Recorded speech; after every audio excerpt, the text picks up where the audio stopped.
بسم اللہ الرحمن الرحیم۔ السلام علیکم ورحمۃ اللہ وبرکاتہ۔ آپ دیکھ رہے ہیں روحانی وائس چینل، ایک ایسا چینل جہاں آپ کو قرآن اور صحیح حدیث کی روشنی میں ایمان افروز باتیں، دل کو سکون دینے والی نصیحتیں اور اسلامی جانکاری ملے گی۔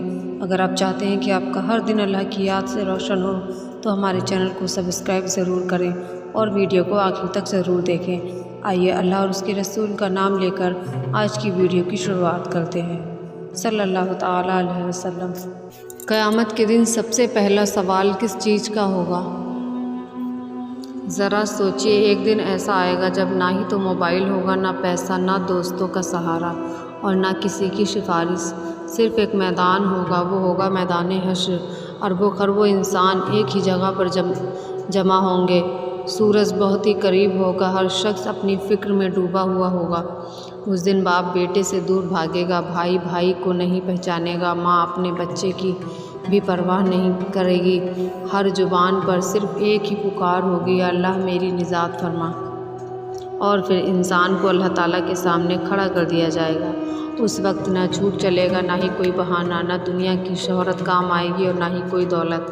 اب سوال یہ ہے کہ قیامت کے دن سب سے پہلا حساب کس چیز کا ہوگا؟ نبی پاک صلی اللہ علیہ وسلم نے ارشاد فرمایا کہ بندے کے اعمال میں سب سے پہلا نماز کا حساب لیا جائے گا۔ اگر نماز درست نکلی تو باقی اعمال کے لیے بھی امید ہوگی، اور اگر نماز ہی کمزور نکلی تو انسان بہت بڑے نقصان میں پڑ سکتا ہے۔ ذرا سوچئے، کتنی بار اذان ہوئی اور ہم نے کہا تھوڑی دیر بعد پڑھ لیں گے۔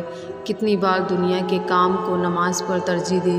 کتنی بار اللہ نے پکارا لیکن ہم کسی اور کام میں مصروف رہے۔ اس دن یہ ہر لمحہ یاد آئے گا۔ لیکن ایک اور حقیقت بھی ہے، نبی پاک صلی اللہ علیہ وسلم نے یہ بھی بتایا ہے کہ قیامت کے دن لوگوں کے درمیان سب سے پہلا فیصلہ خون قتل کے معاملے میں کیا جائے گا۔ یہی اگر کسی پر ظلم کیا، کسی کا حق مارا، کسی کی جان یا عزت کو نقصان پہنچایا تو اس کا حساب بھی سب سے سخت طریقے سے ہوگا۔ اس لیے اسلام صرف اللہ کے حقوق ہی نہیں بلکہ بندوں کے حقوق کی بھی تعلیم دیتا ہے۔ آج اگر کسی سے ناراضگی ہے، کسی کا دل توڑا ہے، کسی کا پیسہ ڈبایا ہے یا کسی کی غیبت کی ہے تو آج ہی معافی مانگ لیجئے، کیونکہ قیامت کے دن نہ روپیہ چلے گا اور نہ ہی سفارش۔ وہاں نیکیاں دیکھی جائیں گی، اور اگر نیکیاں ختم ہو گئیں تو دوسرے کے گناہ آپ پر ڈال دیے جائیں گے۔ ذرا سوچئے، اگر اللہ پوچھے کہ میں نے تجھے صحت دی، تو نے اس کا کیا کیا؟ میں نے تجھے وقت دیا، تو نے اس کو کہاں لگایا؟ میں نے تجھے نماز کا حکم دیا، تو نے اس کی کتنی حفاظت کی؟ ہم کیا جواب دیں گے؟ آج بھی وقت ہے۔ اگر نماز چھوٹ رہی ہے تو اس کی پابندی شروع کر دیں۔ اگر گناہوں میں ڈوبے ہوئے ہیں تو توبہ کا دروازہ بھی کھلا ہے۔ اگر کسی کا حق مارا ہے تو اسے واپس کر دیں۔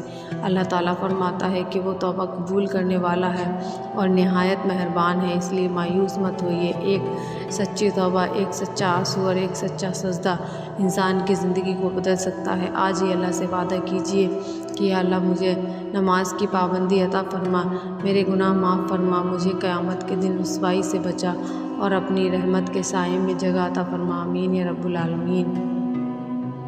اگر یہ پیغام دل کو چھو گیا ہو تو اسے اپنے گھر والوں اور دوستوں تک ضرور پہنچائیے، شاید آپ کی وجہ سے کسی کی نماز اور کسی کی توبہ کی شروعات ہو جائے۔